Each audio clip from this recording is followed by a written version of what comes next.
It has been a while. Hi. For no reason other than just pure busyness and not prioritizing, which is fully on me.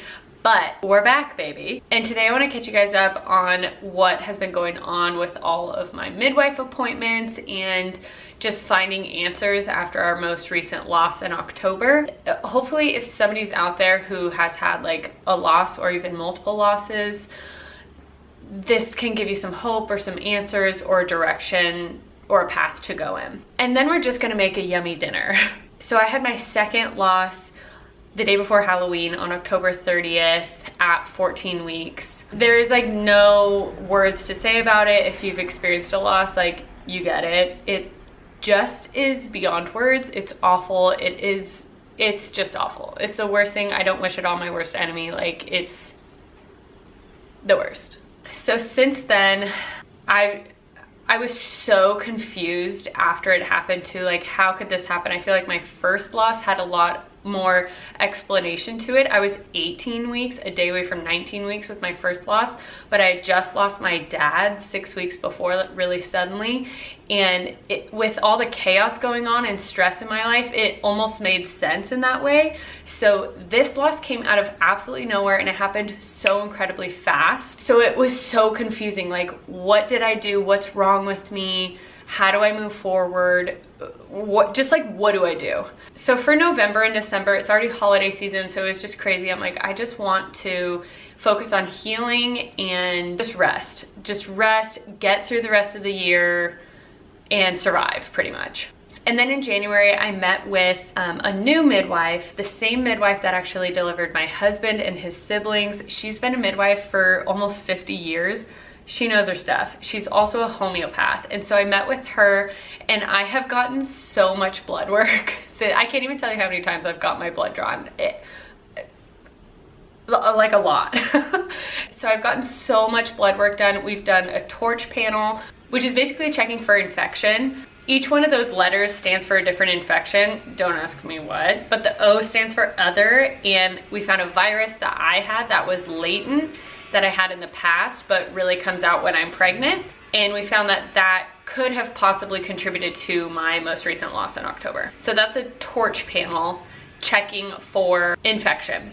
I also got what's called an antiphospholipid panel, which this is the one I would highly, highly, highly recommend for anyone and everyone who, if you're trying to find answers and if you've experienced a loss before, because those were the two things that came back positive for me. An antiphospholipid syndrome is a blood clotting disorder, and I would have had no idea that I have it whatsoever, but it can absolutely cause second and third trimester losses. We also did a panel checking for lupus, all my vitamins and minerals, my hormones, gosh, so many things. But all in all, what we found for me was that my blood clotting disorder, I have the MTHFR gene mutation, which essentially, there's so much information out there about it, and it's kind of contradictory and confusing. But what I've found that's just repetitive over and over again that just seems to add up is that if you have this gene mutation, you're just more sensitive to inflammation and more sensitive to gluten most of the time, because gluten is more inflammatory. So once I found that out, I just decided to go gluten-free. So I've been gluten-free since like February or March, and it's fine. It's not a big deal, whatever. It's just hard when you're eating out. That's like the one thing. So my blood clotting, MTHFR gene mutation, and I had that virus. So once we got all of this information together, my midwife also works really closely with a perinatologist, which is a specialist for like high-risk pregnancies. And so she's actually working with him. He knows my whole case, and they came to the same conclusion that it's most likely caused from my blood clotting disorder, and then on top of it, the virus. After getting all this blood work, I stopped all of my supplements and then started taking baby aspirin. This is the exact brand that I've been taking. It's in powder form. I'll put the link in the description box below. It comes in a little scooper like this, and I just throw it back and drink some water. That's it. Just a scoop a day. It tastes like absolutely nothing. And I never thought I'd be on baby aspirin every day. Like, never in a million years could you have told me that or convinced me to do that, besides like what I've been through. But after doing some research, there are so many positive things about taking pure baby aspirin like this. It's very, very pure. Boosting fertility, helps rid your body of PUFAs, mitigates stress, and so many other things. I'm like, oh my gosh, okay, not bad, I'll take it. The only other thing I've been doing over the last few months after we got this blood work back is taking this tincture that is from my midwife. I call it my little potion, but I just take half of a dropper per day. It doesn't taste the best in the world. If you've ever taken like a tincture of any kind, it tastes very like alcoholic kind of thing. But it's a homeopathic remedy, and it's to support your uterus. She said this will also help to ward off any future infections. I take this every day, 30 minutes outside of eating, and then you don't take it when you're on your period. I cannot recommend this stuff enough. If you are trying to get pregnant right now, seriously, just get on this. It will not hurt. It's on Amazon. I'll put the link in the description box below. This stuff is magic. My midwife told me story after story after story of people who had a hard time getting pregnant, or even was going through IUI or IVF, and they started taking this and they got pregnant naturally. She told me, and I quote, "This makes you more fertile than a rabbit." So I don't want to say it's like the magic potion, but it will not hurt. It'll only help you. Lastly, how we're handling the virus, or how we handled the virus at this point, is she gave me little homeopathic pellets. These are the pellets. They're really tiny. I was taking like 4 a day. This is what I have left. I took it for 3 weeks. And if you've ever taken anything homeopathic like this, they always come in these little pellets, and they taste like candy. They're super, super sweet. And that's it. That's all I've been doing for the past few months. And then we're rechecking my blood work, which I literally just got it back 2 days ago. So this recheck of my blood work was essentially to see if it's working, if my clotting factors are becoming more normal, being on the baby aspirin, if I still have the virus, and anything else that could possibly be going on. So I got my blood drawn last week, and all my results came back normal. Jacob and I also did genetic testing. He got blood work done and I got blood work done to see if there's anything in either of our genes or whatever that would cause a weird anomaly to happen in our future babies. But both came back negative and good to go. We're just really thankful that everything that we've been doing seemingly is working. Now, I'm trying so hard not to put like all my eggs in this basket of like, hey, we found the answer, I'm good to go, let's rock and roll, and have like no lingering fear or anything like that, because I'd be lying if I said I'm like so looking forward to being pregnant. Getting to that second trimester is so scary still in my head. It's so scary. So every day I've been working so hard on just surrendering to whatever God has in store for us and keeping my thoughts captive. So whenever I have one of those like fear-based thoughts come into my head, I immediately try to just replace it with God's word, with scripture. I just start praying. I'll put on worship music. I just try to change the environment when I start to get, I call them like these loops that I get in of, it's gonna happen again. How many times will I have to go through this? Will I ever have a baby in my arms? The list goes on and on.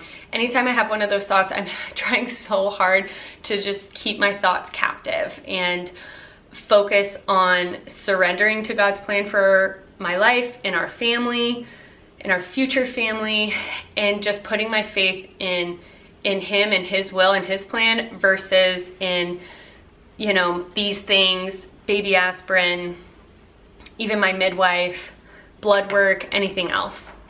So with all that being said, again, we're really excited that everything has kind of come back clear, and we're just kind of taking it step by step, day at a time, and seeing what God has for us.